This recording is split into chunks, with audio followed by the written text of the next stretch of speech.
Hey, thanks so much, Stel. Now, you were venturing out a couple of days ago, Kev, with our own Julian, resident Julian. But this is what we're showing you right now are the Toronto Islands. Yeah. Okay, they used to be connected to the land over near Ashbridges Bay through a swamp system, and that was gotten rid of by the Port Authority to try and make more of a port. Yeah. So that's why they became the islands, and they've been having a lot of problems with high water levels, as we know. And it's wreaking havoc on the ecosystems. But the thing is now, with the Leslie Spit, we don't hear as much about the water problems there. They're getting hit with high water levels as well, just because nobody lives there, right? True. So we went out to check on what was happening. But before we go and show you that tape, let's just give you a quick primer on the Leslie Street Spit and Tommy Thompson Park, all right? So in the late 50s, the Port Authority of Toronto had a grand scheme, build a man-made extension of land, or a spit, at the foot of Leslie Street. To do this, we filled it in with clean waste. See, it looks pretty until you sort of look at some of the beaches. Yeah, they're not pristine beaches, but we used anything. Rebar, old cement, light posts, anything we could put in there to fill it. Well, the expected influx of ships in the St. Lawrence Seaway when it opened in 1959 never came to Toronto. Still, the work went ahead, and they created a beautiful urban park that we use to this day. So that's where we are right now. So now this park, of course, it's very susceptible to the higher water levels because it's very low. It's reclaimed land. Right. We have Julian Victor over here, one of our staffers, who also happens to be a pretty good photographer. Yeah. Looking good there, Julian. Lover. Look at you on Jules. and the producer's desk. Hey, all fresh. How's it feel? It feels great. I could get used to this. Yeah. You're a sweetheart with a heart of gold. You've gone on expeditions, like we said yesterday, to Africa, and now you decided to look in our own backyard with Kev. Yeah, and you brought this story to my attention. Well, yeah, I was reading about it a lot and seeing what was happening on the island, and I thought, wow, this would be a great idea to do and go out and do. And then randomly, I ran into one of a friend of mine who's on the video, Gail Fraser, who's like a professor at York University, and she was telling me about the high water levels at Tommy Thompson. Yeah. And then I just pitched it to you, and then this is how it came about. Yeah, so we had such a great afternoon. We went out on Wednesday, and it was the first nice day of the week. So let's roll the tape and take a look at what is happening to this very delicate ecosystem.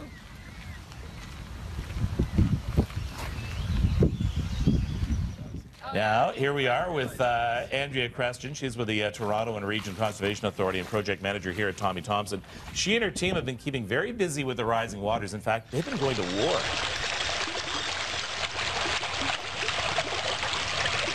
These are carp, desperately trying to get inland and feed on the vegetation. They would devastate the area, so they had to use a special fish gate. So this is a gate to keep the carp out, right? Yes. Common carp, which are a non-native species, if they try to go in, they kind of bounce off.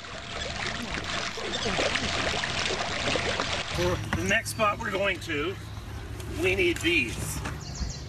And I have to add a layer, not because it's cold, but because of the fire ants. And it's here that we meet up with Julian's friend, Gail Fraser, an associate professor, faculty of environmental studies at York University, and this is her office. If you look here, this is an example of the fire ants that are clumping. Ooh.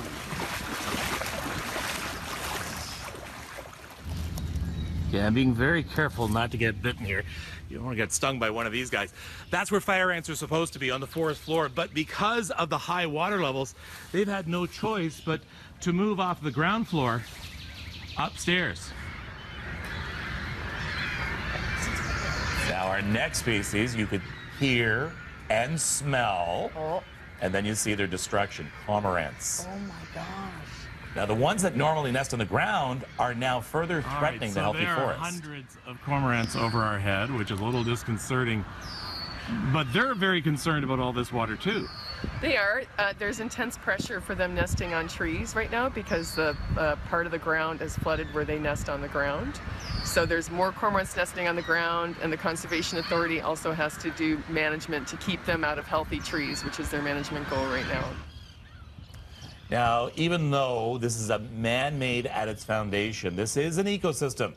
So it should be able to bounce back. Both Gail and Andrea tell me, though, that we're going to see the effect of this year's high water levels for many, many years to come. For one thing, they predict we're going to see probably an incredible increase in the number of fish in the lakes, just because they've had safer places to spawn and different places to spawn. So. Mother Nature is very resilient, but they do have their work cut out for them. I didn't know it was called cormorants. We have the cormorant, we have the carp, and we have the fire ants. And the fire ants, we were careful not to get stung by.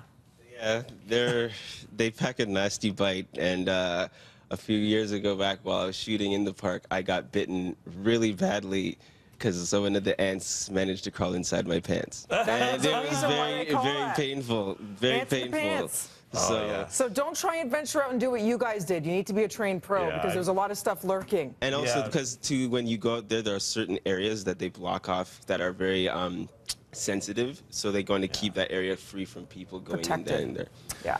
Thanks, guys. Great work. I got to tell you, though, I'm so glad I brought Julian with me because it documents it in a whole different way.